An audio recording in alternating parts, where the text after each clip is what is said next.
Audio Jungle.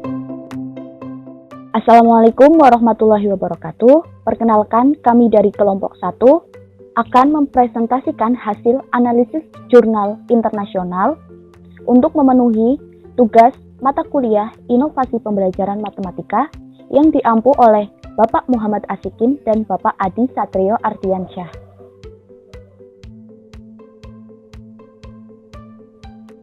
Berikut anggota kelompok 1. Yang pertama, Muhammad Rifaudin, NIM 4101418011. Yang kedua, Wahidatun Hamidah, NIM 4101418018. Yang ketiga, Nur Afiani Herniati, NIM 4101418031. Dan yang keempat, Adila Nindarista, NIM 4101418061.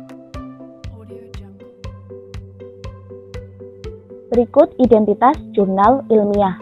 Judul artikel yaitu A Framework for Problem-Based Learning, Teaching Mathematics with a Relational Problem-Based Pedagogy.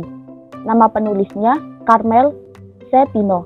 Tahun terbit 2016. Judul artikel ilmiah Interdisciplinary Journal of Problem-Based Learning. Volume 10, isu 2, halaman 1-27.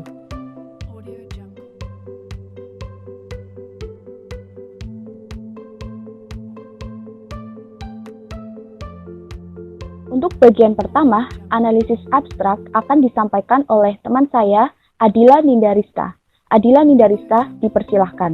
Baik, abstrak dari artikel ilmiah yang kami kaji yaitu salah satu rekomendasi untuk mendorong remaja putri dan siswa lain yang kurang terwakili dalam studi matematika mereka adalah menemukan metode pembelajaran seperti pembelajaran berbasis masalah atau PBL, menggunakan pedagogi yang lebih berpusat pada relasi bersama dengan metode pembelajaran yang lebih inklusif, menjadi cara untuk menumbuhkan minat dalam mempelajari matematika di bidang sains, teknologi, teknik, dan matematika. Namun banyak guru matematika yang bingung tidak hanya bagaimana cara mengajar dengan metode PBL, tetapi juga bagaimana menciptakan lingkungan yang mendorong pembelajaran yang optimal. Berikut ini abstrak yang telah kami buat berdasarkan artikel tersebut, yaitu metode pembelajaran berbasis masalah atau PBL memungkinkan siswa merasa diikutsertakan dalam proses pembelajaran dan tidak hanya guru sebagai pusat pembelajaran. Dalam penerapan menggunakan pedagogi lebih berpusat pada relasi antara siswa dengan siswa maupun guru dengan siswa. Dengan metode pembelajaran seperti ini dapat menumbuhkan minat dan rasa keingintahuan siswa dalam belajar matematika yang lebih kondusif di kelas. Pada kenyataannya di lapangan, banyak guru matematika yang masih bingung dalam penerapan mengajar dengan metode PBL di kelas, serta pengalaman guru yang masih rendah dalam menciptakan lingkungan belajar yang mendorong pembelajaran lebih optimal. Sekian, selanjutnya saya serahkan kepada moderator. Ya, terima kasih Adila. Untuk selanjutnya, yang kedua, analisis tujuan penelitian akan disampaikan oleh Muhammad Rifaudin. Muhammad Rifaudin, dipersilahkan. Oke, terima kasih Ida. Selanjutnya, tujuan dari penelitian kualitatif ini adalah untuk mengeksplorasi sifat pengalaman remaja perempuan belajar di kelas, memanfaatkan masalah relasional pedagogi. Peneliti berusaha untuk mengeksplorasi pertanyaan tentang bagaimana remaja perempuan mengalami ruang kelas matematika, pedagogi hubungan feminin, dan menggunakan pembelajaran pendekatan yang disebut pembelajaran berbasis masalah relasional atau RPBL. RPBL bermaksud untuk mendorong jenis pembelajaran yang berbeda lingkungan, berpotensi berdampak positif pada perasaan remaja putri dan kelompok kurang terwakili lainnya dari siswa tentang potensi keberhasilan mereka di bidang matematika. Kami mendefinisikan RPBL sebagai pendekatan kurikulum dan pedagogi di mana pembelajaran siswa dan konten dibangun oleh siswa dan guru. Masalah berbasis konseptual dalam kelas berbasis diskusi di mana suara siswa, pengalaman, dan pengetahuan sebelumnya dinilai dalam lingkungan non-hierarkis menggunakan pedagogi relasional menurut Schettino tahun 2013. Selanjutnya, Tujuan penelitian menurut kelompok kami, tujuannya adalah untuk mengeksplorasi sifat remaja perempuan ketika belajar di kelas dengan memanfaatkan masalah berbasis relasional pedagogi. Peneliti ingin mengeksplorasi atau menyelidiki lebih luas dan mendorong jenis pembelajaran dengan lingkungan berbeda berpotensi berdampak positif pada perasaan remaja putri terkait potensi keberhasilan mereka di bidang matematika. Selanjutnya, saya kembalikan ke moderator. Ya, terima kasih untuk Reva Udin. Selanjutnya yang ketiga, analisis hasil dan pembahasan akan disampaikan oleh Nur Afiani Herniatsi. Nur Afiani, dipersilahkan. Berikutnya yaitu hasil dan pembahasan dari artikel kami. Terdapat 4 kerangka RPBL. Yang pertama yaitu aspek tentang kepemilikan pengetahuan, yang menjelaskan bahwa mendorong kepemilikan pengetahuan secara individu maupun kelompok dengan menggunakan jurnal, presentasi siswa, maupun referensi lainnya.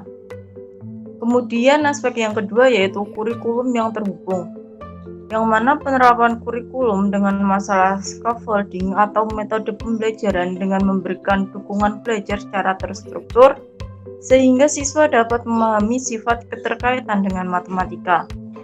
Yang ketiga yaitu otoritas bersama, yang menjelaskan bahwa tidak menggunakan hierarki otoriter atau pembelajaran yang ditujukan untuk meningkatkan kesetaraan dan saling menghargai pendapat para siswa dalam memaparkan idenya. Dan yang keempat yaitu pembenaran, bukan prasangka, yang berfokus pada mengapa dalam mencapai suatu solusi, mengembangkan pertanyaan dengan pertanyaan yang lebih menarik lagi, dan menilai keingintahuan serta kreativitas siswa selama proses pembelajaran.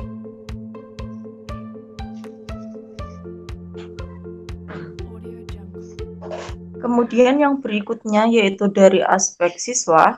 Bagi banyak siswa, proses pembelajaran matematika yang berfokus pada keingintahuan memungkinkan siswa untuk memanfaatkan kreativitas mereka. Nah, perubahan penerapan kurikulum lama yang dikembangkan dengan masalah-masalah matematika yang ada sudah merupakan perbedaan ataupun perubahan yang besar bagi banyak siswa. Kesadaran bahwa matematika bukanlah disiplin yang terdiri dari topik-topik berbeda, tetapi terdapat keterkaitan antara semua topik tersebut. Hal tersebutlah yang menjadi bukti bahwa ketika kelima siswa itu merujuk pada saat tidak ada solusi yang jelas, mereka mulai mendiskusikan ide-ide mereka dan melakukan pembauran ide-ide baru dengan ide mereka sendiri yang dapat membantu memajukan pemikiran mereka. Nah, kemudian dari sudut pandang guru matematika harus mampu berbagi otoritas matematika di kelas kepada siswa. Dalam artian, guru sebagai fasilitator dalam proses pembelajaran. Mengubah pembelajaran tradisional pada pembelajaran matematika menjadi tugas yang sulit, tetapi merupakan bagian yang penting dalam menunjang kerangka RPBL itu sendiri. Nah, hal tersebut dapat memungkinkan siswa memiliki kebebasan berpendapat untuk mengemukakan suara mereka dan mengubah pola pikir mereka tentang belajar matematika. Nah, di sini ada rangkaian pembelajaran anak perempuan menurut Best dalam Breu tahun 2001, Belenki tahun 1986, Perry tahun 1970, dan Baxter Magulda tahun 1992. Yang pertama yaitu ada absolute dualism atau dualisme mutlak, di mana dalam dualisme mutlak ini tidak ada suara, orientasi mutlak terhadap pengetahuan dan kebenaran, dan setiap bagian dari pengetahuan itu terpisah. Kemudian menjadi transitional multiplicity atau multiplicitas transisi, yaitu yang pertama mendengarkan suara atau reseptif orang lain, kemudian penerimaan yang muncul atas berbagai perspektif bidang di mana pengetahuan itu dianggap tidak pasti. Kemudian kesadaran terarah dari pengetahuan yang terhubung. Kemudian yang berikutnya ada independent relativism atau relative positivisme independen. Yang mana yang pertama mendengarkan suara, kemudian penolakan kebenaran absolut, di mana konteks memainkan peran penting dalam menilai pengetahuan itu sendiri. Kemudian kesadaran independen dari pengetahuan yang terhubung versus terpisah. Kemudian yang keempat ada kontekstual komitmen atau komitmen kontekstual, di mana yang pertama integrasi dari dua suara prosedural, kemudian persepsi bahwa pemaknaan yang dulunya diharapkan datang dari luar dirinya menjadi muncul dari dalam dirinya. Yang ketiga yaitu kemampuan untuk memahami kompleksitas keterkaitan pengetahuan.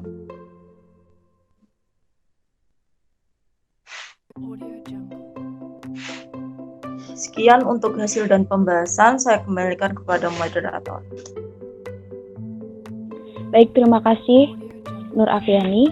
Selanjutnya, yang keempat, analisis simpulan.